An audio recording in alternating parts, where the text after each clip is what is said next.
Los invito a que de esa misma manera, de pie, puedan buscar en sus Biblias el libro de Éxodo. Vamos a retomar en lo que habíamos quedado algunos meses atrás. Libro de Éxodo, capítulo 27. Y realmente vamos a tomar el día de hoy el capítulo. Vamos a ver algunos aspectos aquí.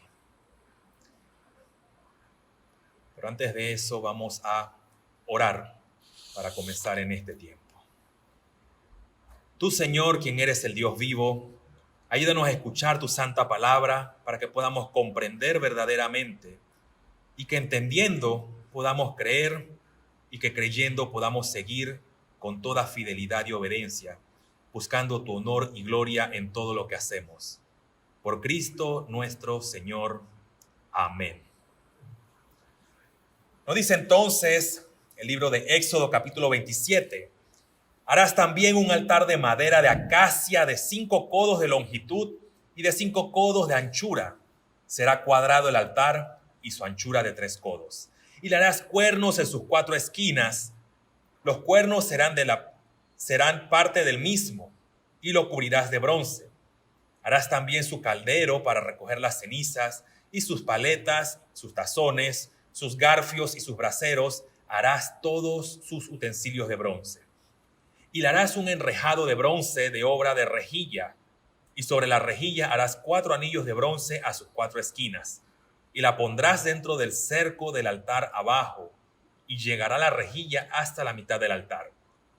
Harás también varas para el altar, varas de madera de acacia, las cuales cubrirás de bronce, y las varas se meterán por los anillos, y estarán aquellas varas a ambos lados del altar cuando sea llevado. Lo harás hueco de tablas, de la manera en que te fue mostrado en el monte, así lo harás. Asimismo harás el atrio del tabernáculo. Al lado meridional, al sur tendrá el atrio cortinas de lino torcido de 100 codos de longitud para un lado. Sus 20 columnas y sus 20 basas serán de bronce, los capiteles de las columnas y sus molduras de plata.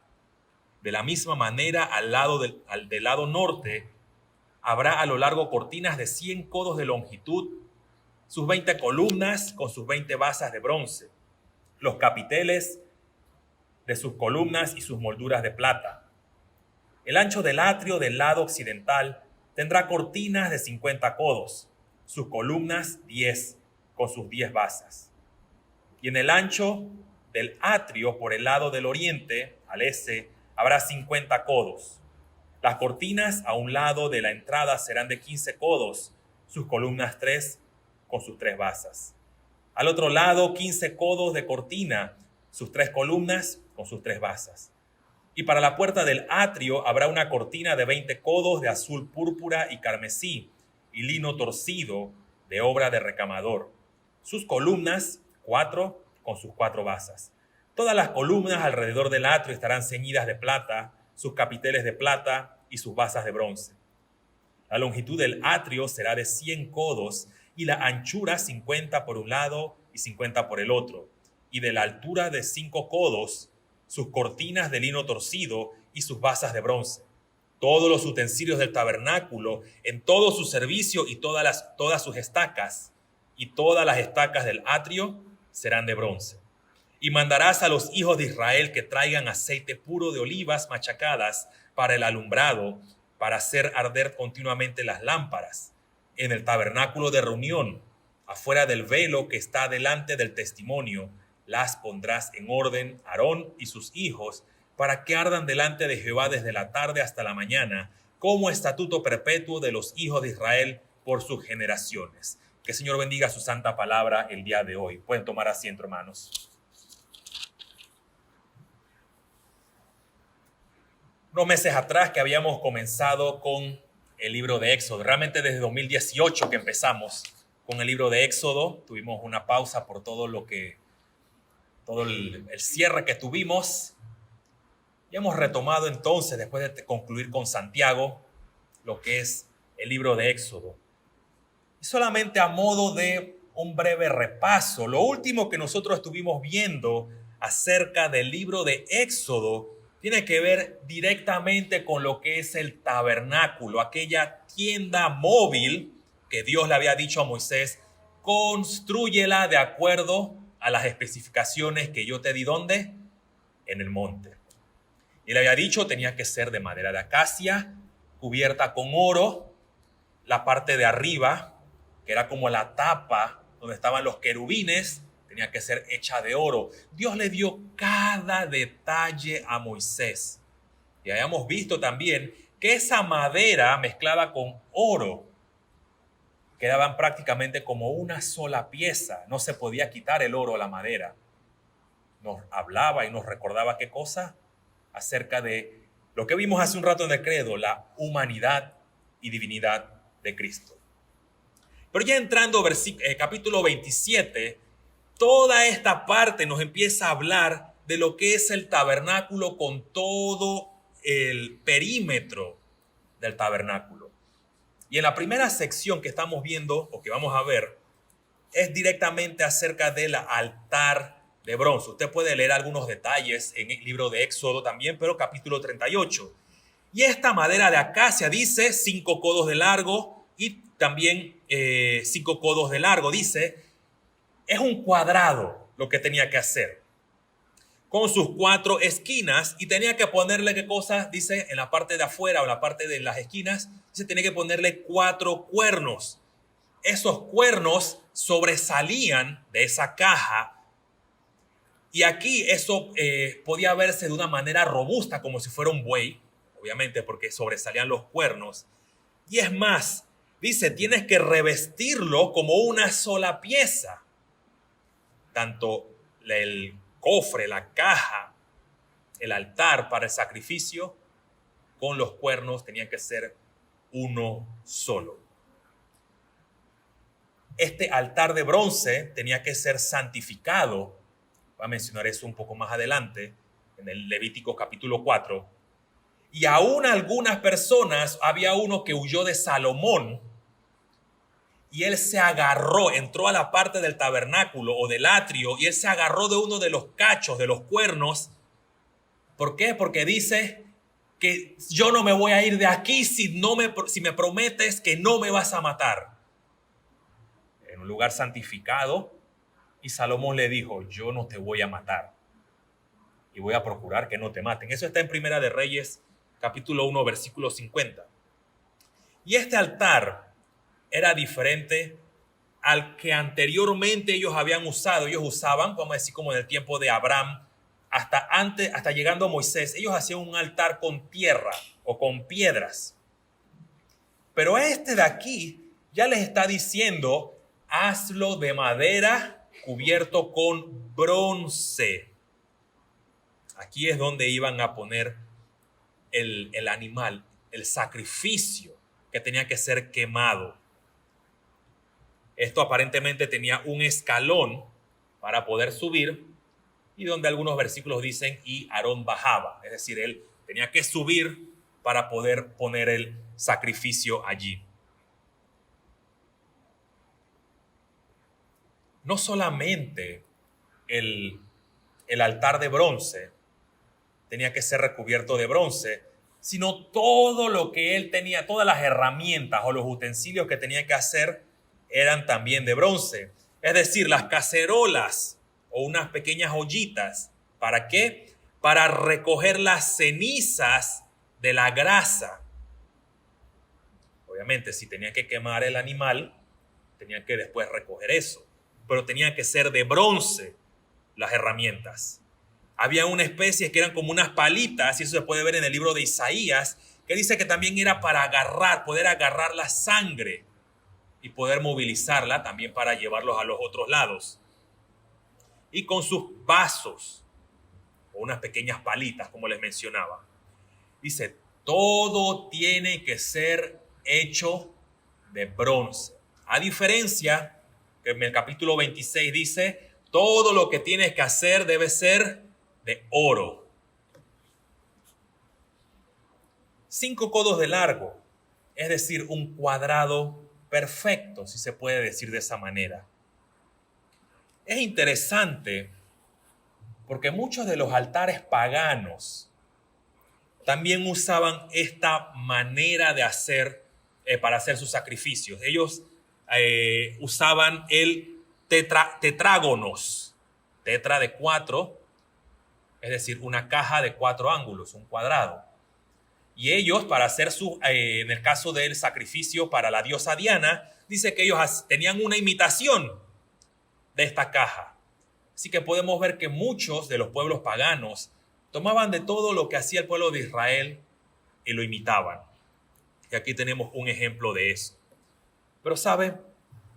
Aquí hay algo interesante. Y este cuadrado, o el hecho de poder ver que era donde estaba el sacrificio, nos habla de que solamente iba a haber, y para nosotros hay, un perfecto sacrificio. Cristo Jesús. Y vamos a ver que este altar era lo suficientemente grande para el pueblo. Pero ¿qué podemos ver acá también? El sacrificio de Cristo es lo suficientemente grande, no solamente para lo que era su pueblo, sino para todos aquellos que fueron injertados hacia Él.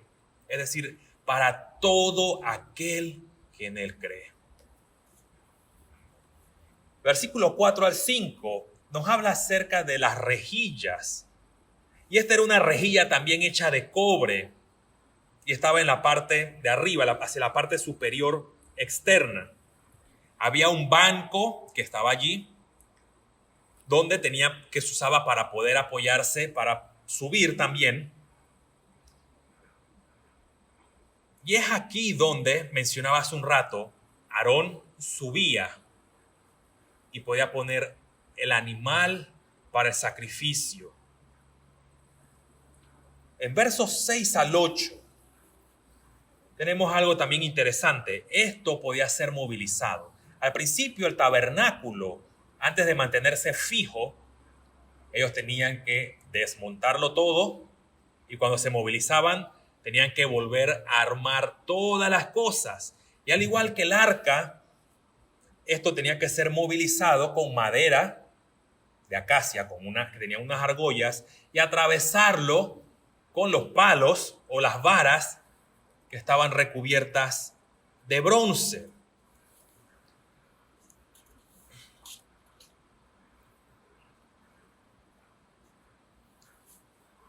Versículo 9 en adelante. Acá yo quiero leerles lo que dice la Nueva Versión Internacional. Porque a veces cuando hablamos de medidas en codos, ¿quién conoce bien las medidas de los codos? Exacto. Pero para tener un aproximado más familiar para nosotros, voy a leerles la Nueva Versión Internacional. Versículos del 9 al 19 dice: haz un atrio para el santuario. Al lado sur debe medir 45 metros, mucho más llevadero, ¿no? De largo y de cortinas de lino fino, 10 postes y 20 basas de bronce. Perdón, ese 10 no. 20 postes y 20 basas de bronce. Los postes deben contar con sus empalmes y sus ganchos. También al lado norte debe medir 45 metros de largo y tener cortinas, 20 postes y sus 20 basas. Versículo 12 dice: al lado ancho del occidente del atrio debe medir 22 metros y medio. Y las cortinas con sus 10 postes y 10 basas. Después dice, versículo 13, al lado oriental del atrio, dice, también debe haber la salida. Dice, debe medir 22 metros y medio.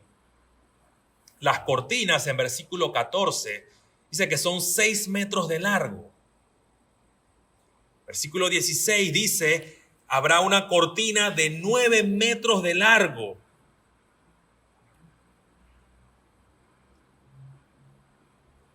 Versículo 18, el atrio debe medir 45 metros de largo por 22 metros y medio. Y después dice con las cortinas de 30 centímetros de alto. Y dice que todas las estacas y los demás utensilios tenían que ser de bronce, incluyendo ¿qué cosa? Las estacas, o decir, todos aquellos postes que tenían que ser usados para poder sostener la parte del atrio. Y es interesante, y es posiblemente se esté preguntando, ¿qué es eso del atrio del tabernáculo? Bueno, el atrio del tabernáculo, usted imagínense, ahí está el tabernáculo. En la parte de afuera estaba lo que mencionaba hace un rato, que era el altar de bronce. Pero el atrio es aquel perímetro, ¿ok?, donde se encontraba todas las cosas respecto al tabernáculo, donde se encontraba el altar, donde se encontraba la fuente, donde se encuentra también el mismo tabernáculo, pero es el perímetro. El atrio es el perímetro alrededor del arca. Matthew Henry hace algunos aportes bastante interesantes respecto a este tema. Y él dice, antes, o el tabernáculo, dice, debía ser, o el atrio del tabernáculo, dice, debía ser una especie de patio o plaza, una planicie, y tenía que ser encerrado. Hoy día nosotros usamos bloques por todos lados. Dice, con cortinas. Y estas cortinas tenían que haber sido hechas con el mejor lino, mejor tipo de tela. Y esto, ya lo mencioné, dice 45 metros de largo por 22 metros y medio de ancho. Todas las columnas tenían que ser ubicadas bien. Eran de bronce con sus basas de bronce.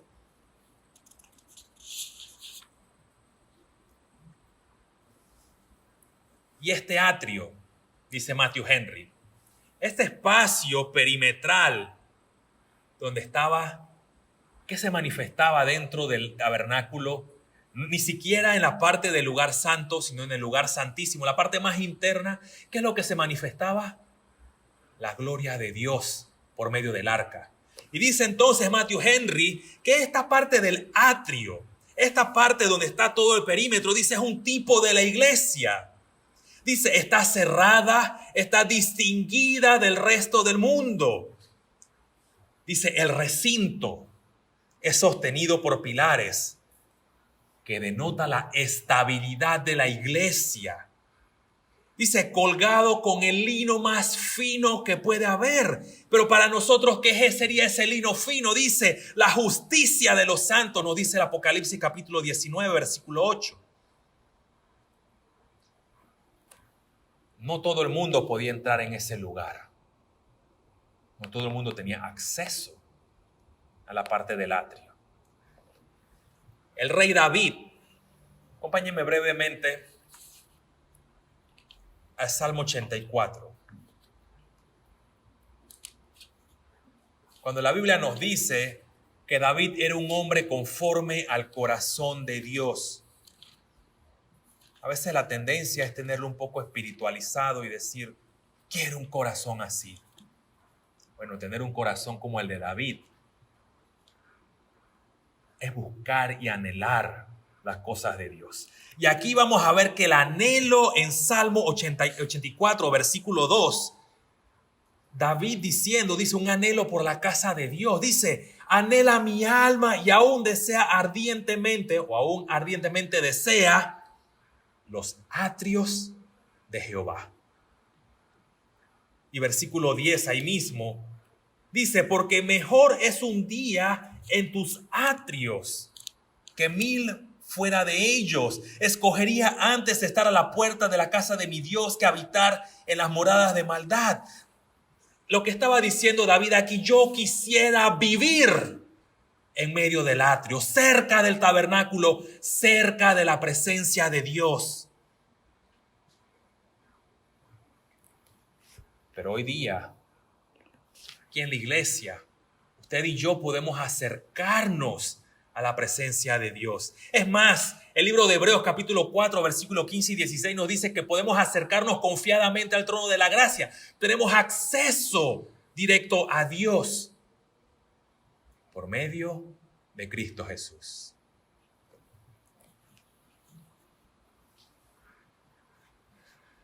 Dice Henry también que David quería estar aquí, pero dice el pueblo entraba con alabanza y acción de gracias.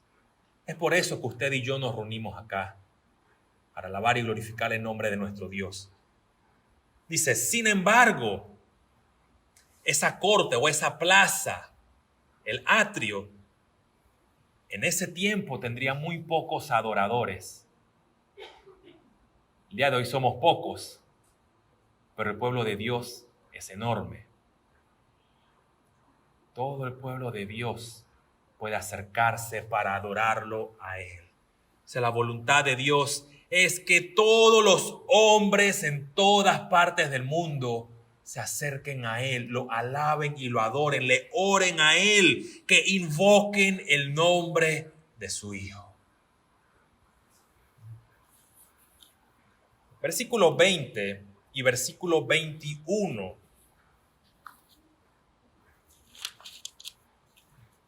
nos hablan acerca de ese aceite de las lámparas. Estos versículos aquí parecieran que no tuvieran ninguna relación con lo que se está diciendo, pero esas lámparas es la que usted encuentra en el capítulo 26 o 25, versículo 31, que nos habla del candelero de oro.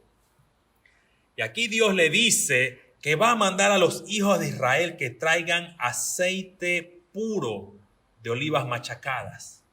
No de otra manera, olivas machacadas. Y ese aceite iba a ser usado directamente para las lámparas.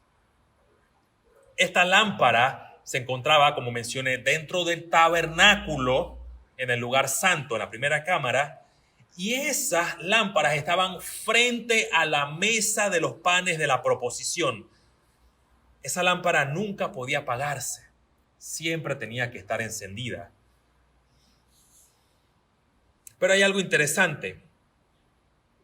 La gente, el pueblo, tenía que proveer de ese aceite para que los sacerdotes, los que estaban ministrando en el santuario, mejor dicho, sí, en el santuario tabernáculo, dice, ellos pudieran no solamente mantener la lámpara encendida, sino también, y hay algunos versículos que pueden verlo, que hablan de que ese era el sustento por el cual los levitas también debían ser provistos. Pero este aceite habla de algo interesante. Nos habla acerca de esos dones dados por parte de Dios, esa gracia por parte del Espíritu que se comunica a todos los hijos, a todos los creyentes en Cristo Jesús. Dice Henry, el buen olivo, dice, lo hemos recibido de parte de Él. Pero por otro lado, ¿para qué era el aceite? Para lámpara. Entonces, sin la luz, ningún hombre puede ver y ningún hombre tampoco puede brillar. Los sacerdotes tenían la responsabilidad de cuidar estas lámparas.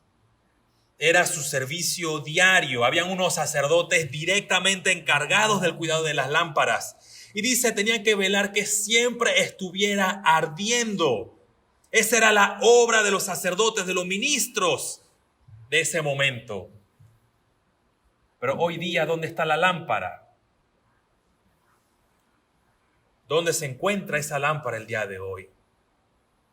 El día de hoy, en nuestra generación, la única, como dice el Salmo, la lámpara o lámpara es a mis pies tu palabra.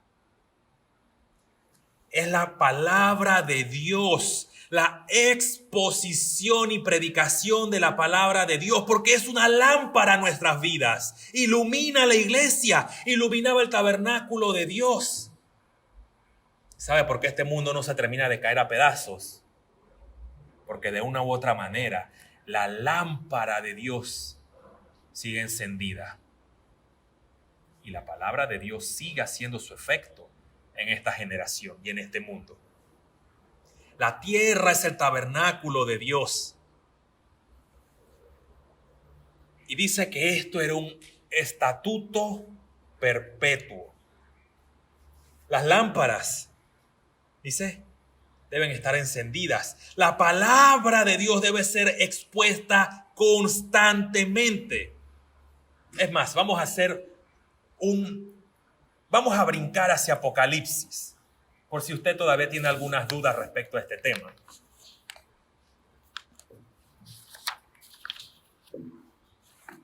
Apocalipsis capítulo 2.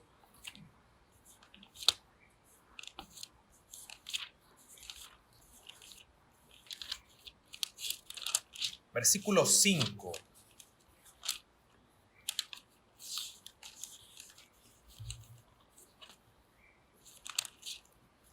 Acá el ángel le dice, escríbele a Éfeso y dile que ellos han dejado su primer amor y que se arrepientan. Versículo 5 dice, recuerda de dónde has caído y arrepiéntete y haz las primeras obras. Pues, si no, vendré pronto a ti y quitaré tu lámpara. Quitaré tu luz, quitaré tu candelero de su lugar si no te hubieres arrepentido. Aquí Juan no está hablando de la pérdida de salvación. Juan está hablando aquí que si la iglesia descuida su llamado de predicar la palabra de Dios, ese aceite, de proveer buen aceite, la lámpara no va a continuar y se va a apagar. ¿Qué significa eso? El Señor puede hacer que una iglesia deje de ser iglesia porque ha abandonado su palabra, ha abandonado el santo consejo. Y ese es el llamado que le está haciendo aquí a Éfeso. Arrepiéntete y vuelve a la verdad. Vuelve a la luz. Y usted puede conocer iglesias que realmente son más como sinagogas de Satanás, porque no se predica la palabra de Dios. Una iglesia que no predica el consejo de Dios, que no predica que se debe vivir bajo el temor de Dios, está definida o determinada o destinada a perecer, a apagarse, y se va apagando lentamente, así como cuando usted ve que la lámpara se va apagando hasta menguar. Asimismo pasa con una iglesia. Dice el Señor, quitará la lámpara. Y por un lado es un llamado a nosotros, porque no solamente debemos vivir vidas cristianas como Él manda, sino que como iglesia debemos procurar que la sana doctrina siga siendo predicada. Allí mismo en capítulo 1 de Apocalipsis, de versículo 12 en adelante, dice, me volví para ver la voz que hablaba conmigo. Dice, había 7 candeleros. Es decir, Dios estaba hablando, le estaba allí conversando. Bueno, Juan en su visión, él les dice, cuidadito, cuida la lámpara. Así como los sacerdotes cuidaban las lámparas, se cuida la lámpara. ¿Cuál es la importancia entonces de todo esto? ¿Por qué hay que ver todos estos asuntos y todas estas figuras del Antiguo Testamento? ¿Qué relevancia tiene todo esto para nosotros? Bueno, tiene mucha relevancia, pero antes de continuar, para que tenga más relevancia, acompáñeme al libro de Levítico. Porque a pesar de que esta caja donde era quemada la ofrenda, el sacrificio, la ofrenda, esta tenía que ser santificada. Levítico 4, acompáñame por favor.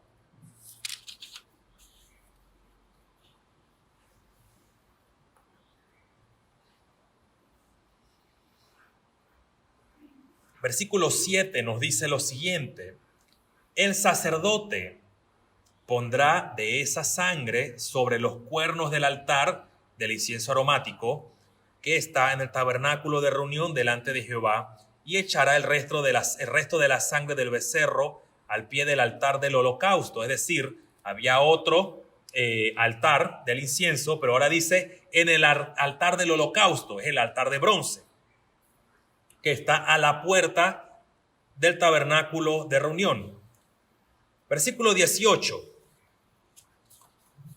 Y de aquella sangre pondrá sobre los cuernos del altar que está delante de Jehová en el tabernáculo de reunión y derramará el resto de la sangre al pie del altar del holocausto que está a la puerta del tabernáculo de reunión. Versículo 25. Y con su dedo el sacerdote tomará de la sangre de la expiación y la pondrá sobre los cuernos del altar del holocausto. Es decir, estaba santificándolo y derramará el resto de la sangre al pie del altar del holocausto. Y por último, versículo 30. Luego con su dedo el sacerdote tomará de la sangre y la pondrá sobre los cuernos del altar del holocausto y derramará el resto de la sangre al pie del altar. Es decir, esto no era una simple estufa gigante. Era donde Dios había mandado a que su ofrenda tenía que ser quemada. Y para que algo sea acepto delante de Dios, primeramente tiene que ser limpio y santo. Es por eso entonces que este altar era santificado por medio del uso de la sangre. Tenía que ser purificado por medio de los sacerdotes.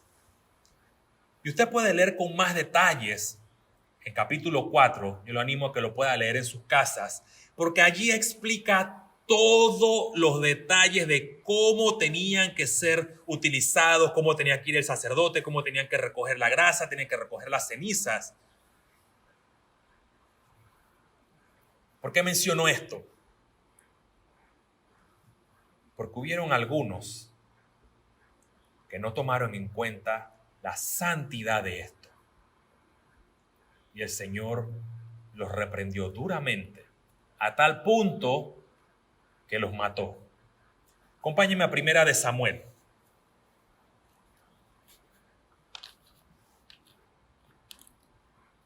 Capítulo 2.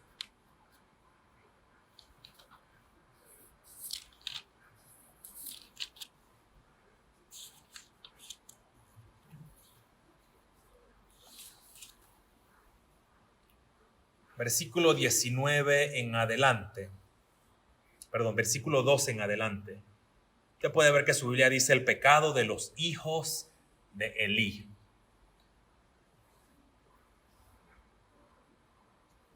Dice los hijos de Elí eran hombres impíos y no tenían conocimiento de Dios. Alto, pausa. Los hijos de Elí eran sacerdotes, pero no está diciendo que no sabían de Dios, sabían de Dios. El conocimiento aquí tiene que ver con el hecho de que ellos no querían saber de Dios. No tenían conocimiento de Jehová. Continuamos, versículo 13. Y era costumbre de los sacerdotes con el pueblo que cuando alguno ofrecía sacrificio, venía el criado del sacerdote mientras se cocía la carne, trayendo en su mano un garfio de 3 dientes y lo metía en el perol, en la olla, en el candelero o en la marmita, y todo lo que sacaba el garfio, el sacerdote lo tomaba para sí. De esta manera hacían con todo israelita que venía de Silo, a Silo. Asimismo, antes de quemar la grosura, venía el criado del sacerdote y decía al que sacrificaba: da carne que asar para el sacerdote, porque no tomará de ti carne cocida, sino cruda. ¿Eso estaba permitido? Por eso le digo, lea lo que dice Levíticos 4. No podían hacerlo de esa manera. Y si el hombre le respondía, quemen la grosura primero y después tomen como quieran, él le respondió, no, sino dámela ahora mismo. De otra manera, yo la tomaré por la fuerza. Dice, era pues muy grande delante de Jehová el pecado de los jóvenes, porque los hombres menospreciaban las ofrendas de Jehová. Después nos dice que Samuel estaba ministrando delante de Dios. La mamá le había hecho su túnica. Pero versículo 30, vamos a saltarlo hasta el 30 y dice, por tanto Jehová el Dios de Israel dice, yo había dicho que tu casa y la casa de tu padre andarían delante de mí perpetuamente. Es Elí. Mas ahora ha dicho Jehová, Nunca yo tal haga, porque yo honraré a los que me honran y a los que me desprecian serán tenidos en poco. He aquí vienen días en que cortaré tu brazo y el brazo de la casa de tu padre, de modo que no haya anciano en tu casa. Verás a tu casa humillada, mientras Dios colma de bienes a Israel, y en ningún tiempo habrá anciano en tu casa. El varón de los tuyos que no corte mi altar será para consumir tus ojos y llenar tu alma de dolor, y todos los nacidos en tu casa morirán en la edad viril. Y te será por señal esto que acontecerá a tus dos hijos, Ofni y Fines. Ambos morirán en un día. Y yo me suscitaré un sacerdote fiel que haga conforme a mi corazón y a mi alma. Y yo le edificaré casa firme y andaré delante de mi ungido todos los días. Usted conoce la historia, ¿cierto? ¿Cómo murieron ellos? Ellos sacaron el arca, se fueron a la guerra, el arca del pacto, el arca del testimonio.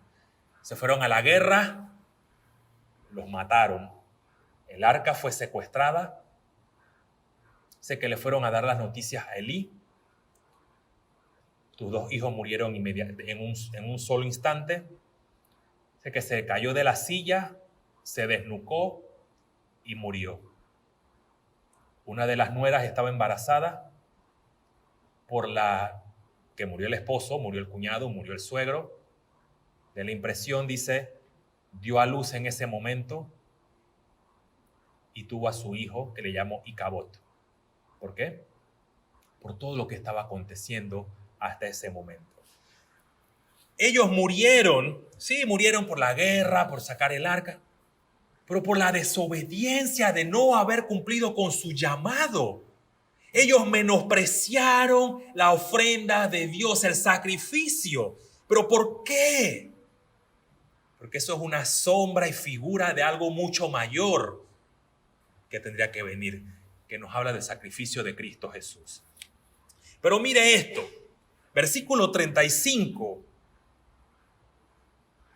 dice, yo me suscitaré un sacerdote fiel que haga conforme a mi corazón y a mi alma. ¿Quién era el que iba a reemplazar a Elí y su familia en el sacerdocio? Es cierto, era Samuel. Samuel iba a ser un nuevo sacerdote fiel a Dios con un corazón mejor que el de Elí.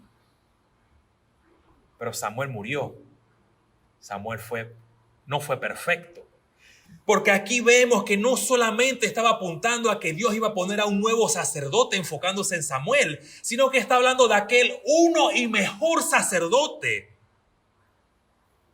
Cristo Jesús, nuestro gran sumo sacerdote.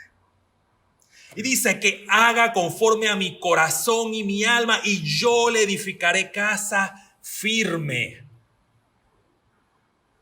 Por eso dice que somos templo del Espíritu Santo. Somos parte de la iglesia del Señor. Dios le edificó casa a su Hijo.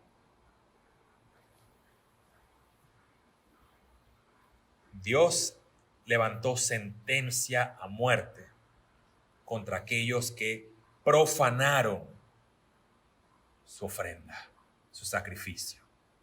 Es más, recuerda las palabras que Dios le dijo a Moisés: harás conforme a como yo te enseñé. ¿En dónde? En el monte. Pero como todas estas piezas de este rompecabezas empiezan realmente a mostrarnos la imagen. Acompáñame al libro de Hebreos,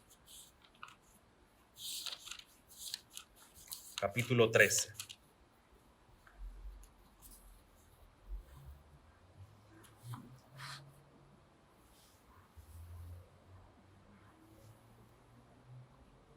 Versículos 10 al 16 nos dicen lo siguiente: tenemos un altar, del cual no tienen derecho de comer los que sirven al tabernáculo, porque los cuerpos de aquellos animales que eran sacrificados, cuya sangre a causa del pecado es introducida en el santuario por el sumo sacerdote, son quemados fuera del campamento.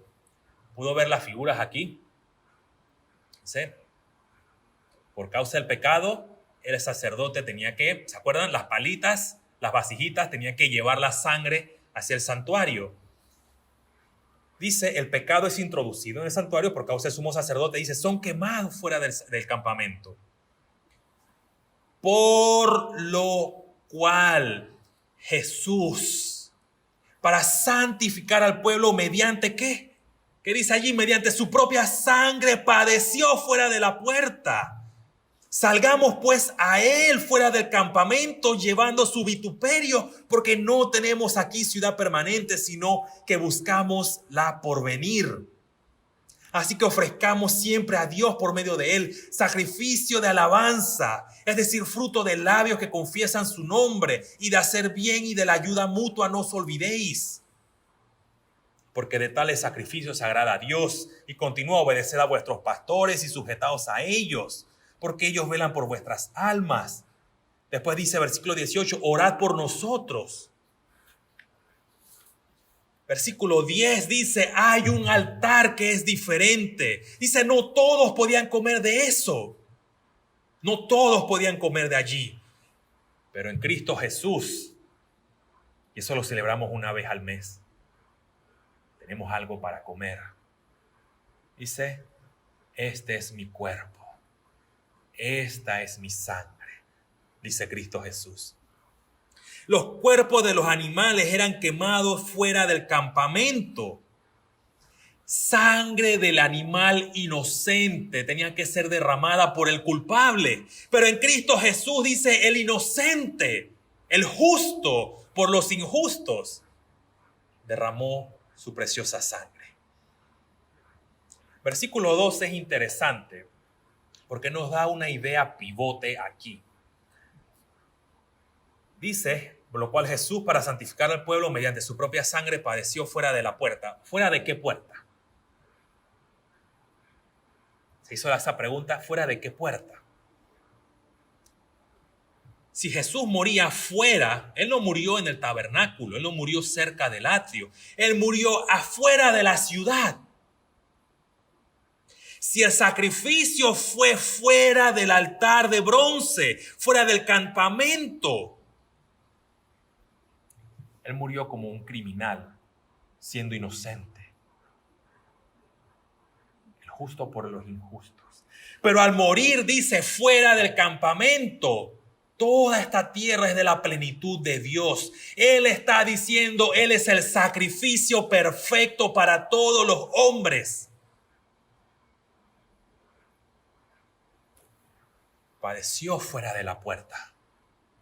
Ya ahí el Señor estaba llevando todo esto para todos los hombres, no solamente judíos.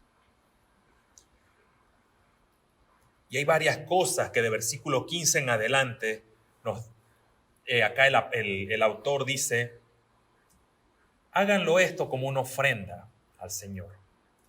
Dice, este es un nuevo sacrificio, fruto de labios que dan testimonio de Él, de su obra. Dice apoyarse los unos a otros. Y aunque usted no lo crea, también dice parte de ese sacrificio, obedeced a vuestros pastores. ¿Por qué? Porque ellos velan por sus vidas. Y termina diciendo, orar por nosotros. Orar los unos por los otros para que nos vaya bien. Dice, eso es parte de la vida cristiana. ¿Pudo ver eso? La obra de Cristo nos lleva a una vida práctica.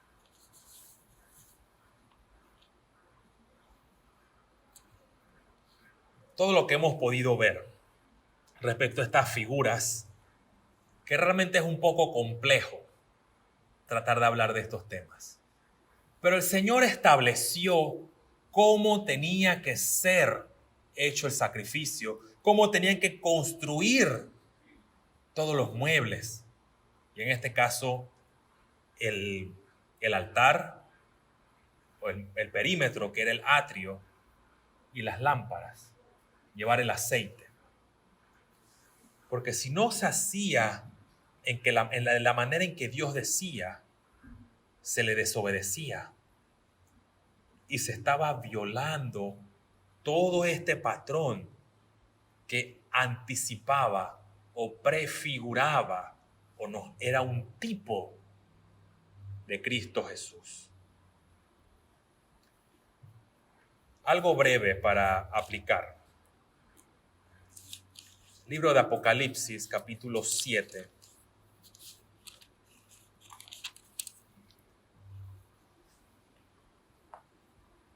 Versículo 14. Agarrar desde el 13. Dice, entonces uno de los ancianos habló diciéndome, estos que están vestidos de ropas blancas, ¿quiénes son y de dónde han venido?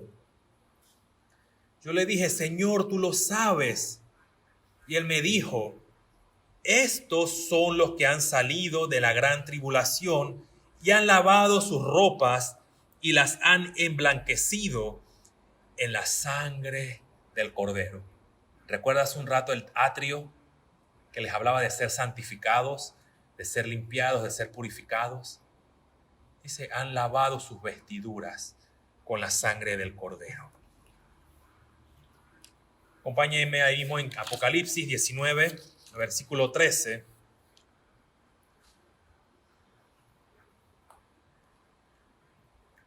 Dice, estaba vestido de una ropa teñida en sangre y su nombre es el Verbo de Dios.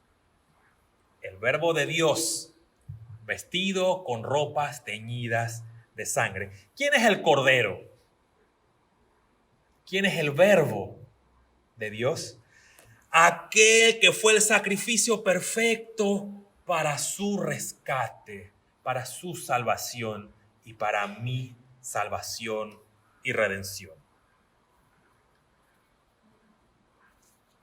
Es posible que usted esté aquí por primera vez, que usted escuche estas cosas por primera vez, que realmente piense acerca de qué tiene todo esto que ver conmigo.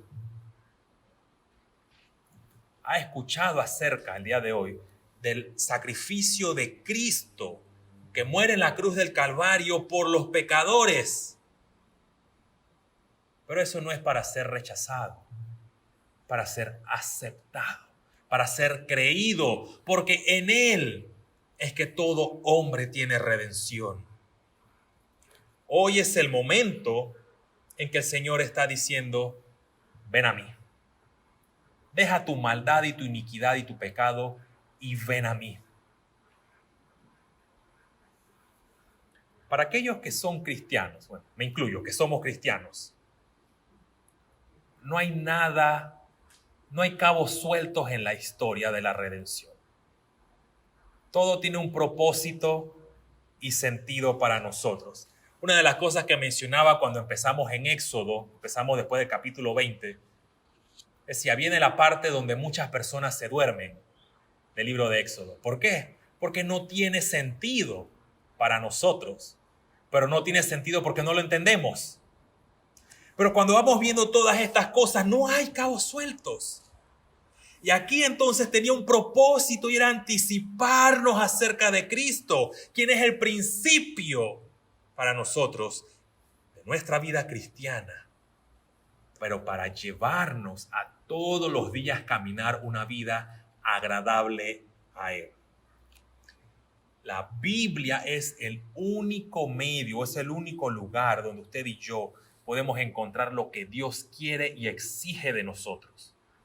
No hay otro medio, no hay otro lugar. Y eso nos lleva hacia Él. Porque es cierto, Cristo vino para salvarnos, pero vino para darnos a conocer al Padre.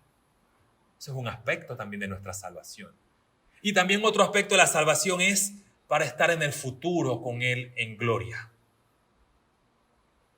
De manera que entonces, si es necesario que usted deje cosas de su vida que sabe que están mal, es el tiempo ahora. Vuelva su mirada a Él. Trabaje arduamente para Él. Porque nuestra meta sí es trabajar arduamente aquí, pero es allá con Él en la gloria. Pero es allí donde Pablo exhorta a la iglesia en Colosas, le dice, poned la mirada donde está sentado Cristo a la diestra de Dios. Vamos a orar.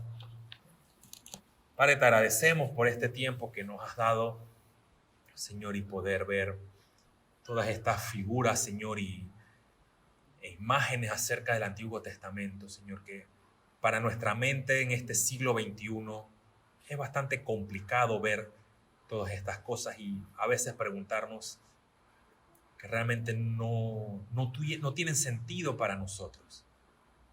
Pero Padre, debemos ver que todo apuntaba hacia tu obra perfecta, hacia la obra de tu Hijo, Señor, que iba a morir en la cruz del Calvario. Padre, ayúdanos también a cuando podamos leer tu palabra, Señor, podamos ver y tener esto en cuenta, que todas estas figuras, imágenes, Señor, nos enfocan hacia ti y hacia tu redención, la redención y salvación de tu pueblo. Padre, te pido por cada uno de mis hermanos, Señor, cuídalos y bendícelos, Señor, durante esta semana.